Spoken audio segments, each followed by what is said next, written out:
Aujourd'hui, vidéo spéciale, une vidéo qui me tient à cœur, comme toutes les vidéos que je fais sur ma chaîne. À chaque fois que j'ai quelque chose qui va me faire progresser, à chaque fois que je progresse quelque part, en tout cas dans le domaine du drone FPV, j'en fais une vidéo parce que je vais immortaliser tout ça et vous partager aussi mon expérience. Donc rien que pour ça, je vous demanderai si vous kiffez mon contenu et si vous êtes prêts à m'accompagner et à me suivre dans ma progression dans le drone FPV, de lâcher un like, vous abonner et me dire en commentaire si vous rencontrez des soucis. J'y répondrai en commentaire volontiers. Aujourd'hui, quel sera le thème de cette vidéo? C'est tout simple. J'ai décidé de construire moi-même mon drone FPV. Donc j'ai acheté les composants séparés, tout ça sur le site de Drone FPV Racer. Pour moi, c'est le meilleur site pour se fournir en composants. Donc j'ai commandé tout ça, c'est arrivé récemment dans ma boîte aux lettres. Et voilà, maintenant, il est venu le temps de vous faire cette vidéo, de vous partager mes galères, parce que je pense qu'il va y en avoir. Ce drone, j'ai décidé de le confectionner. Il faut savoir que c'est le premier drone que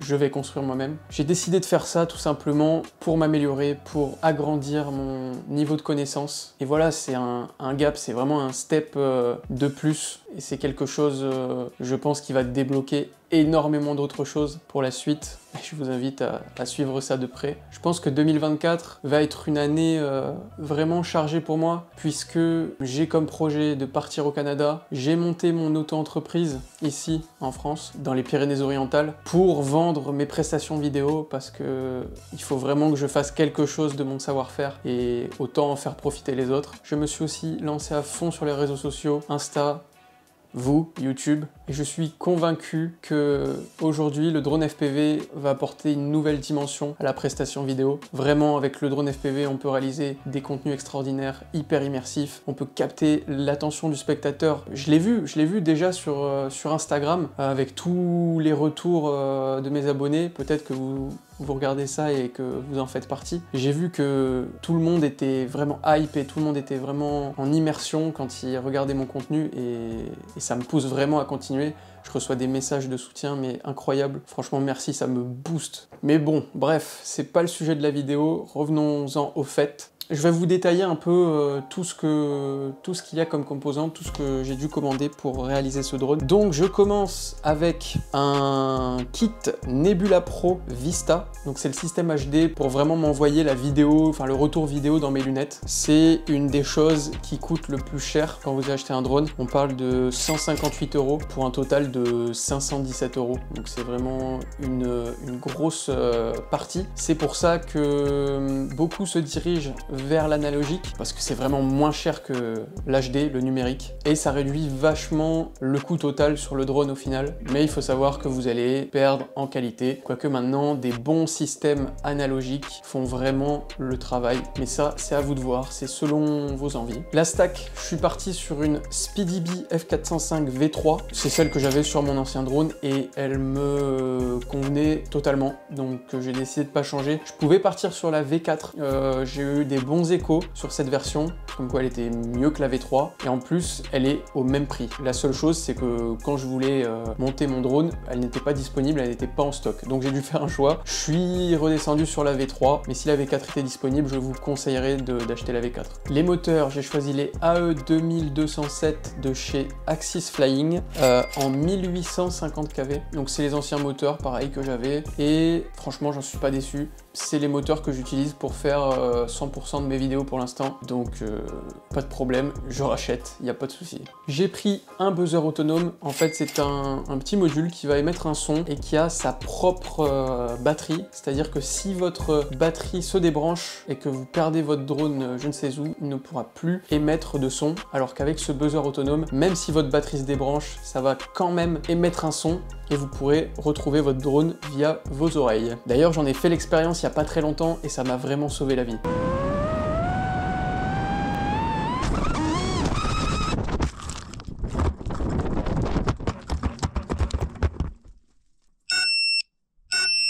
Les gars, c'est mort. Il est quelque part là-dedans. Premier drone perdu. Là, j'entends très bien. Oui! Oui, let's go! Il est là. Donc je vous le conseille vraiment. Quand vous débutez surtout, vous avez tendance à perdre hyper facilement votre quad. Ça dépend de là où vous volez. Ça peut être genre impossible à retrouver sans l'aide du son. Pour le récepteur, j'ai pris un nano récepteur ELRS 2,4 Go de chez Beta FPV. Tout simplement parce que je vole en ELRS et que tout le monde dit du bien de ce récepteur. Donc j'y suis allé les yeux fermés. C'est aussi le récepteur que j'ai sur deux de mes drones. Et franchement, ça marche nickel. J'ai pris aussi un condensateur. Je ne sais pas pour l'instant bien à quoi il sert, mais dans quelques minutes, je vais l'apprendre et si vous ne le savez pas non plus, vous allez l'apprendre. Et enfin, la pièce maîtresse d'un drone FPV, c'est son châssis. Pour ma part, je suis parti sur une Valkyrie en 5 pouces de chez Parallax. C'est déjà le châssis que j'utilise actuellement. En fait, ce que j'ai fait, c'est que j'ai repris tous les composants que j'avais sur mon ancien drone et je vais me faire vraiment le même drone à l'identique. Déjà d'une, pour me permettre de pouvoir m'entraîner vraiment dans des conditions optimales. C'est-à-dire qu'au niveau du pilotage, les deux drones seront identiques. Donc si je fais des progrès sur mon drone freestyle, je ferai des progrès sur mon drone de prestation. Et ça, c'est ce que je recherche le plus. Pour monter ce drone, j'ai fait appel à quelqu'un qui sera disponible à tout moment pour m'aider si jamais j'ai des questions à lui poser. Faut savoir que depuis un moment, je suis très actif sur Discord, notamment sur les serveurs We Are FPV et les pilotes de l'Est. En ce moment, je suis vraiment actif sur les pilotes de l'Est. Ces deux serveurs sont composés de pilotes aguerris qui seront là pour vous aider en cas de besoin dans la limite du possible et si vous êtes un minimum respectueux. Je vois souvent des gens qui arrivent et qui ne disent même pas bonjour avant de poser leurs questions et ça donne vraiment pas envie d'aider. Mais si vous êtes sympathique et que on sent que vous êtes bienveillant, il n'y a pas de souci, on répondra à votre question. Il y a des serveurs vocaux qui sont disponibles tout le temps et pas mal actifs. Donc n'hésitez pas à venir poser vos questions, il y a plein de channels aussi prévus à cet effet. Vraiment j'insiste sur le fait que vous n'êtes pas tout seul quand vous débutez le drone FPV. Si vous avez des questions, il y aura forcément quelqu'un pour y répondre et je vous conseille ces deux serveurs. Allez, assez parlé, on va commencer la construction de ce bon vieux drone. Là j'ai mon colis, il est ici. Je viens de l'ouvrir pour regarder un peu ce qu'il y a dedans et je sais que ça va être la merde. Je parle à mon moi du futur là. Bon courage mec. Mais bon, je suis là aussi pour vous partager mon expérience, pour éviter que vous fassiez les mêmes erreurs que moi. Et en contrepartie de toutes ces expériences et de toutes ces connaissances, je vous demande simplement de cliquer sur un bouton. Donc merci déjà à tous ceux qui l'ont déjà fait et merci à ceux qui le feront. C'est bon. Alors, maintenant que j'ai monté la frame, par quoi je commence? On va faire un montage, on va dire clair. Donc dans un premier temps, tu vas sortir tous tes composants et tu vas les mettre dans la frame sans les installer.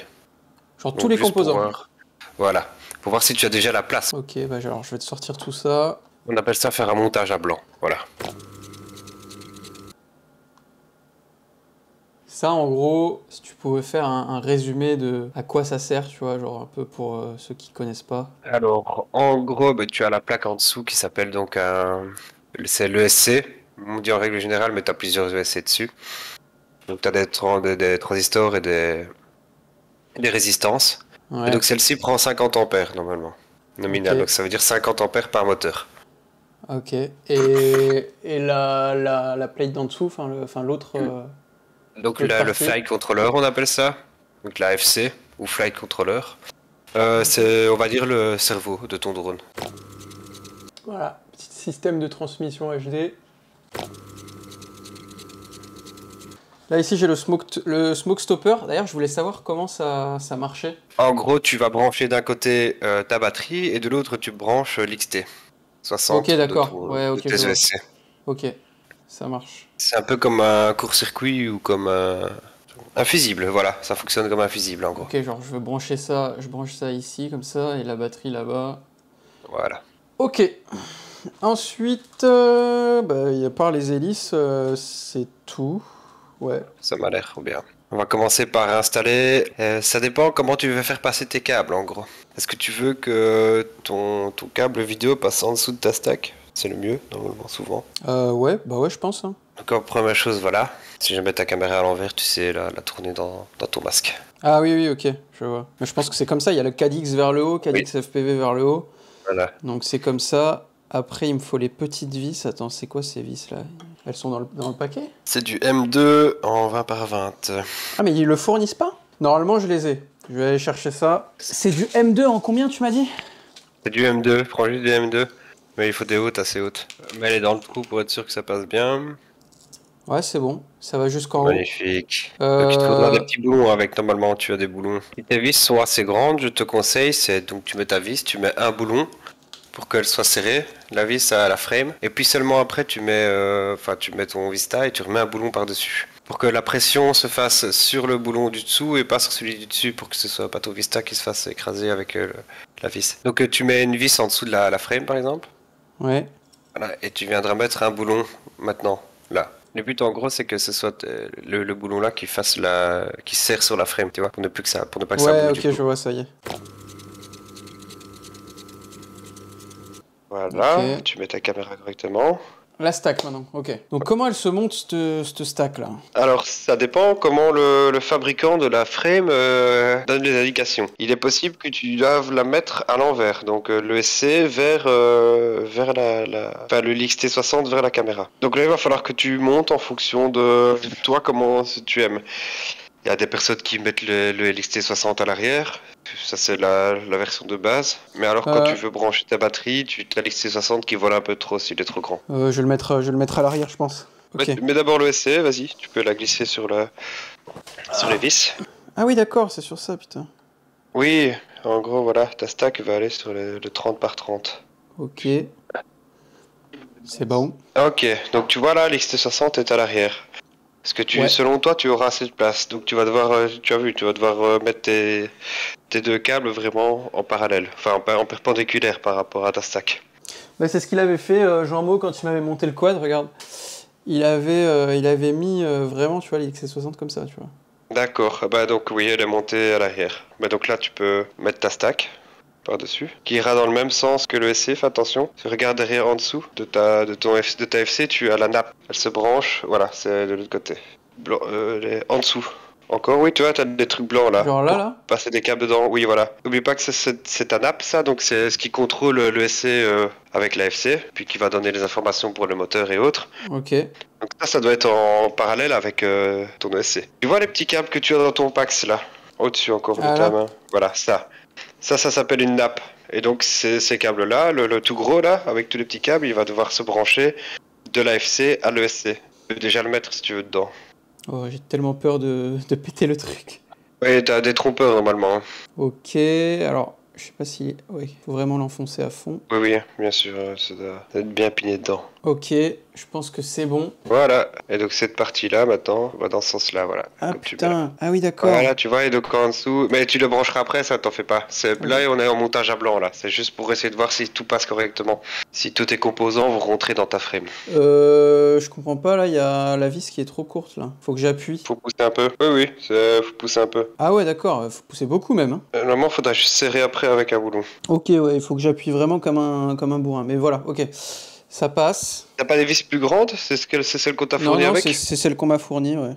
Le but de serrer ta FC comme ça, c'est que en fait, elle ne tremble pas pendant que tu voles et qu'elle envoie des mauvaises informations à ton gyro. Alors normalement, tu as reçu un TPU que tu sais mettre à l'avant de cette stack, entre la caméra et ta stack. Je pense que c'est de passe là. TPU. Donc ça, c'est pour la cam plate. Voilà, c'est ça qui va te permettre de tenir ta caméra. Ok. Il faut le TPU maintenant, il faut un grand normalement où tu sais mettre le buzzer et le condensateur. Voilà, ça c'est pour le condo et tu en as un pour le buzzer. Sauf je crois qu'il y en a pas pour le buzzer, il me semble. Il y en a un pour le condo mais pas pour le buzzer. C'est ça en fait qui disait qu'il t'aura peut-être pas la place pour le mettre. Alors le condensateur, en gros, lui, tu vas devoir le mettre devant, donc ouais, là, pareil ici. Ce qu'il va falloir faire, en gros, c'est qu'il va devoir passer entre ta FC et tes ESC, le câble de condensateur, parce qu'il doit aller sur l'XT60. Hop, le condo Panasonic. Ne casse pas les pins surtout. Ah ouais, ok.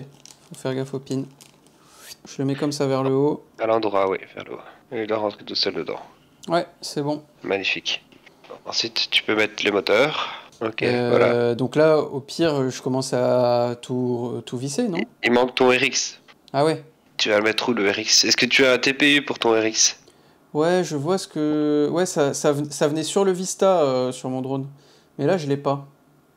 Va falloir le monter à l'ancienne, il va falloir le mettre dessus comme ça. Ouais, avec un double face. Oui, en gros, oui. Donc le RX Beam, je vais le scotcher là-dessus en gros. Et il faudra que je le branche quelque part sur ces trucs-là, mais je sais pas où encore. C'est ça? Voilà. Eh bien, oui. Ton buzzer, est-ce que tu veux le mettre? Ça, du coup, faudrait que je le mette comme ça.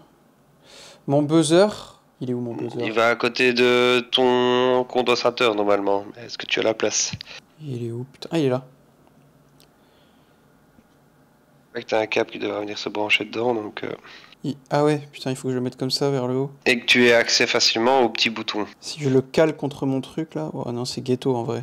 Peut-être que tu le fixes avec un riselant ou autre. Voilà pourquoi c'est toujours important de faire un montage à blanc. Ok, il passe. Le bouton il est accessible. Tant que le bouton est accessible, c'est le principal et que tu sais brancher un câble dessus. C'est bon. Et en vrai, je pense qu'il bougera pas. Là, comme je l'ai mis là, tu vois, regarde, je l'ai calé entre le Ouais, j'ai TPU vu. et le truc, et l'entretoise, et il bouge vraiment pas. Maintenant que tu sais que ton montage à blanc fonctionne, tu vas pouvoir tout enlever et commencer à monter. Donc là, je peux. Là, c'est bon, je peux commencer. Donc, dans un premier temps, c'est fixer les moteurs. Puis il va falloir couper la bonne longueur de câble. Ok, ça c'est bon, je mets les moteurs. Les moteurs, il n'y a pas de sens, si je me trompe pas. Au niveau du serrage, tu serres comment? Je sais pas quelle force mettre. Le plus fort possible, les moteurs. C'est vrai? Alors, il y a une technique. Alors, quand c'est du M1, tu utilises la moitié de ta force avec 2 doigts. Quand c'est du M2, tu serres avec 2 doigts. Quand c'est du M3, tu serres avec 3 doigts. Ok, ah ouais, du coup ça glisse avec les 3 doigts et tu sais quand c'est arrêté.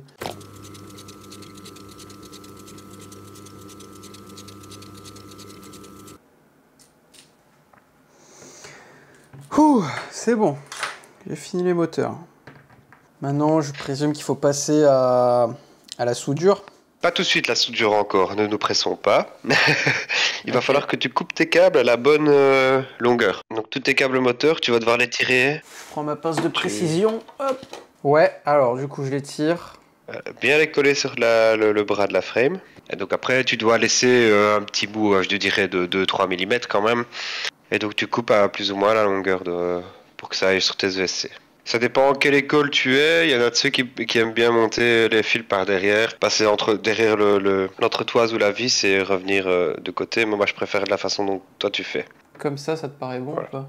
Rapproche un peu plus tes câbles au milieu du bras. Voilà. Ah ouais. Tu dois dire que tes câbles doivent vraiment sortir à la fin, toute fin. Genre là comme ça et je coupe après l'épine là. Tu laisses 1 ou 2 mm, voire 3 mm de mou, entre guillemets, pour être sûr de toi. Je coupe où il y a mon doigt là. Non, un peu moins. Plus ou moins à la hauteur des pads. Ouais, ok. À la fin du pad avec ton câble, en gros, tu vois. C'est surtout pour ne pas... Si jamais tu te trompes ou si tu fais mal quelque chose, tu as encore un petit peu de longueur pour essayer de rattraper le coup. Ok, je vais couper ici. Hop. Et donc tu fais ça pour les 4. Ok, c'est bon. Tu peux pré-couper un petit peu tes câbles aussi, parce que tu vas avoir tout étamé là. Câble de moteur, câble... Enfin... Je vais commencer doucement par celui qui est le plus chiant. Alors, pour la taille. Plus ou moins la taille du pad. Ok, le dernier. C'est là que je le coupe. Oh non. Ok, c'est bon. Est-ce que je commence? Alors, il faut que je mette de l'étain sur les petits bouts qui dépassent. Sur les pads, oui, et sur les fils aussi. Sur les fils également, oui. On appelle ça étamé. Je vais sortir mon petit TS100, un fer à souder, et un étain que vous pouvez trouver sur Drone FPV Racer. C'est un étain spécial qui est composé à 60% donc d'étain et 40% de plomb. Dans le commerce, vous trouvez normalement de l'étain qui est à 100% pur. La différence entre les deux, c'est que avec le plomb déjà, ça a une meilleure conductivité et ça permet de fondre l'étain beaucoup plus facilement. Et d'ailleurs, dans l'étain de DFR, il y a également du flux à 2% environ. Le flux va permettre, dans un premier temps, de protéger votre soudure. Parce qu'il y a de l'oxydation quand vous faites de la soudure. Donc il y a de l'air qui vient s'ajouter à votre mélange de chaleur et d'étain. Et c'est ce qui crée les taches un peu brunes comme ça, brunâtres. Et le flux va empêcher ça et c'est lui qui va carboniser avant que l'oxygène puisse rentrer dans votre soudure. Mettons fer bien chaud, alors mets-le à 350. Si vous êtes sur secteur avec un direct current, je vous invite à mettre votre fer un peu plus chaud, c'est-à-dire dans les alentours de 350 degrés, car votre température va descendre beaucoup plus vite que si vous étiez avec une batterie 6S. Alors, donc je vais humidifier. Humidifier quoi? Ah, pas la pointe, non, certainement pas faire une éponge mouillée. Pas d'éponge mouillée, pas d'éponge mouillée, Ah merde. pas d'éponge mouillée. Eh ben, je viens de le faire, mec. Si vous n'avez pas de fil d'acier, qui est hautement recommandé, alors oui, vous pouvez utiliser une éponge. Le problème de l'éponge est que ça tente à refroidir trop vite la résistance et donc vous risquez que votre matériel s'épuise plus vite avec le temps. Alors, tu préétames un peu la pointe de ton fer d'abord. Tu mets un peu d'étain sur ton fer, sur la pointe de ton fer. Ok. Voilà, ça va permettre une meilleure conductivité de chaleur entre le câble et ton fer maintenant. Normalement, l'étain va descendre tout seul dedans. Le câble va boire l'étain. C'est voilà, bon. c'est le terme. J'en mets pas, Magnifique. j'en mets pas énormément, quoi. Non, non, non, t'es pas obligé. C'est juste pour que tu aies après, pour que la chaleur se transmette directement du câble au pad plus facilement. Que ça fasse un mélange parfait, on va dire, entre les deux. Et pas ce qu'on appelle un cold joint. Oh putain, j'ai failli mettre une boule d'étain dans mon moteur. Alors le cold joint, c'est quand tu vas souder un élément sur un autre, mais que la chaleur que tu as diffusée dedans n'est pas assez importante. Donc en fait, les deux étains, du composant A et du composant B, ne sont pas assez bien fusionnés ensemble. Et donc ça fait une sorte de couche comme ça, comme si c'était un hamburger. Et ça c'est très mauvais parce qu'au moindre choc, en fait, la soudure va lâcher. C'est bon. J'ai fini les câbles. Maintenant, je fais les ESC, c'est ça? Ouais, voilà, chaque pad de l'ESC.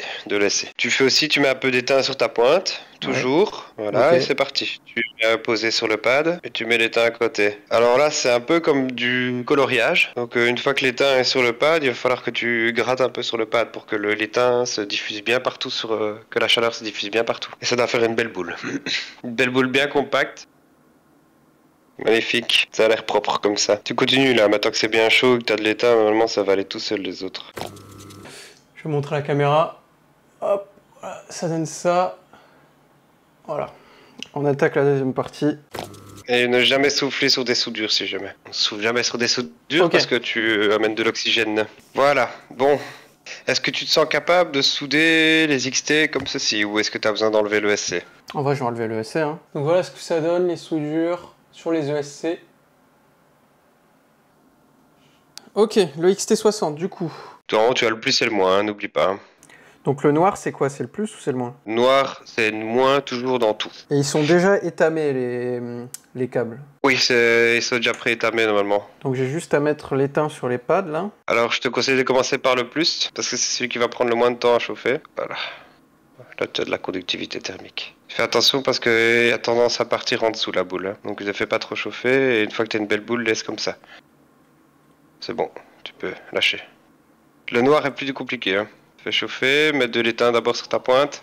Le négatif est dur à faire. Si t'as pas la bonne pointe, c'est dur à faire. C'est bon, c'est clean. C'est bon. Ok, magnifique. Voilà. Ouais, là laisse bien refroidir ta carte, là tu la touches plus avant un moment. Bon, maintenant que tu as fait ça, il va falloir que tu mettes ton Vista. Donc tu mets juste le Vista comme ça et tu dois déjà mettre la nappe aussi, c'est-à-dire recevoir des petits câbles normalement avec. Oui, c'est ça, s'il y a 4 câbles, c'est ça. Ben, en réalité, donc tu vois ta FC, sur ta FC tu as t'as la nappe principale, donc qui va de la FC à la ESC, et de l'autre côté, tu as un autre petit connecteur. Voilà. J'ai vissé la top plate et voilà le résultat.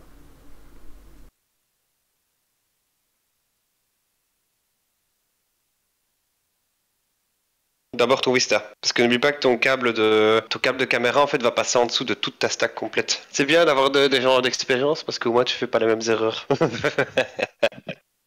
Là c'est l'opération compliquée, je pense qu'il va te falloir une petite pince ou si tu y arrives comme ça, c'est magnifique.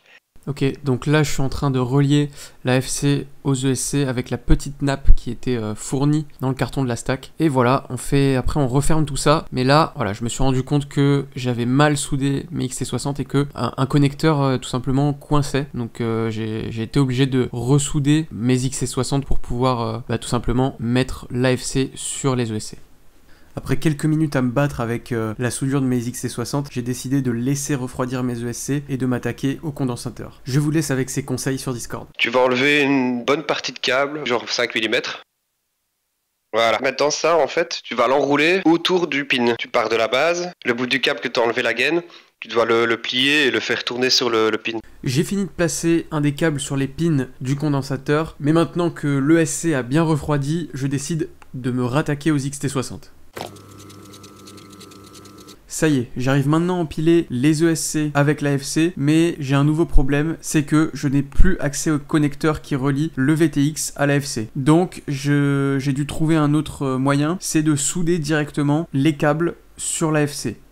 Et pour savoir où souder quoi, je me suis tout simplement référé à la notice de ma FC que vous pouvez trouver sur internet ou dans la boîte. Donc voilà, je coupe le petit connecteur et maintenant il faut que je suive à la lettre le schéma indiqué sur la notice. Juste faites attention à une chose, il faut retourner votre Vista parce que les pads sont vers le bas. Encore un petit piège, il y a des câbles sur la notice que vous ne serez pas obligé de connecter. Je vous laisse avec les explications. Lulu, ouais. le S-Bus sur les DJI Unit, faut le mettre ou pas? Non, tu mets pas le S-Bus et tu mets pas le GND quand t'es en Crossfire ou équivalent. Enfin bref, quand tu n'utilises pas de manière générale la radio DJ. Tu mets pas les deux grounds, t'en mets qu'un seul, hein, tu mets un seul ground. Hein. Tu mets pas le S-Bus et tu mets pas le GND qui est à côté du S-Bus, mais tu mets les 4 autres. Donc j'applique leurs conseils à la lettre et je m'attaque maintenant au condensateur. Le but là, c'est que ton condensateur il soit branché aux XT. Tu vas devoir faire passer le câble entre ta FC et le SC. En gros, il faut qu'il soit plutôt tendu, oui, parce qu'il peut pas toucher ta FC et pas ton ESC. Le SC, c'est pas spécialement encore trop grave si ça touche, mais certainement pas la FC. Sur les Panasonic, le moins c'est le plus court. Ok, je relie tout ça aux XT60. Et voilà, je peux remettre la FC. Ou le Flight Controller. Et on n'oublie pas de reconnecter la nappe entre les deux. Magnifique. Et du coup, les pins du condensateur, tu peux les couper. Toi, tu coupes à la base du câble, quoi. On a juste oublié de mettre la gaine thermo. pour protéger, tu mettras du tape. Pour bien le mettre vers le bas. Mettre les deux câbles vers le bas. Pour bien écraser les câbles, qu'il n'y ait pas de trucs qui viennent dessus, pas d'eau, pas d'humidité, des trucs à la con, quoi. Donc, tu viens d'installer ton VTX là. Tu as installé ton condensateur avec tes XT60. Ton RX ira au-dessus, ton buzzer au-dessus. Et tes EC, tu pourras les souder au moteur après, tranquille. Et le condensateur, il a deux rôles importants. Le premier, c'est d'éviter des surtensions quand tu viens brancher une batterie 6S. Ça pète, ça envoie du courant. Donc en fait, lui, il va prendre le trop de charge pour éviter que ce soit tes composants qui le prennent dans la tronche. Deuxièmement, ça va réduire le bruit. Parce que quand tu demandes à ta batterie de donner autant d'ampères, tu as quand même beaucoup de courant qui passe dans ta stack. Ça crée un champ électromagnétique. Ce champ électromagnétique, en fait, perturbe ton VTX et ta caméra. Et donc, ça permet de pas avoir de bruit. Le bruit, c'est l'image qui devient un peu bizarre comme ça. Ça fait un peu du lait, un peu de la soupe. C'est pas très joli à voir. Donc maintenant, je rajoute les boulons pour fixer la stack. Attention à ne pas trop les serrer. Il ne faut pas écraser les gummies. Montre un peu, ça serrait un peu trop. Tu vois, il fait une boule comme ça, on dirait qu'il est prêt à exploser. Et aussi, vérifiez bien que votre FC soit parallèle à vos ESC. Tant que ta FC bouge pas quand tu tires dessus, y a pas de problème, ça bougera jamais. Tu peux faire le test, tu prends ta FC sur de bord, tu tires un coup en avant. Si ça bouge pas, c'est que c'est bon. Voilà. Tu peux faire tes moteurs si tu veux. C'est pas obligé d'être tendu à fond. Alors, en gros, ça doit être tendu du pad jusqu'au moment où ça arrive vers la frame. Une fois que c'est du pad à la frame, c'est bien tendu. Le reste, ça peut être détendu. Mais c'est surtout pour protéger tes câbles si tu vas dans les arbres et ce genre de choses-là. Pour ne pas que ça vienne arracher. Donc, ça doit toujours être le plus possible près du bras et près de la frame. Ça y est, j'attaque les soudures. Petit détail que je vous conseille avant de commencer les soudures, mettez vraiment beaucoup d'étain sur vos pads parce que j'ai dû refaire entièrement toutes mes soudures car il n'y avait pas assez d'étain et que les soudures étaient vraiment horribles. Donc voilà, j'ai tout refait. Une fois que mes soudures étaient bien faites, j'en ai profité pour glisser le RX dans une petite gaine thermo-rétractable qui était fournie avec. En fait, il suffit juste de chauffer avec un briquet et la gaine se rétracte sur elle-même. Tout simplement pour pouvoir le coller sur mon Vista avec un scotch double face. Attention, avant de placer le RX dans la gaine thermo, veillez à préalablement brancher l'antenne et la faire passer dans le TPU. Puis, j'ai placé mon buzzer et enfin, j'ai soudé tout ça à l'AFC en respectant le schéma fourni dans la notice. J'ai vissé la top plate et voilà le résultat.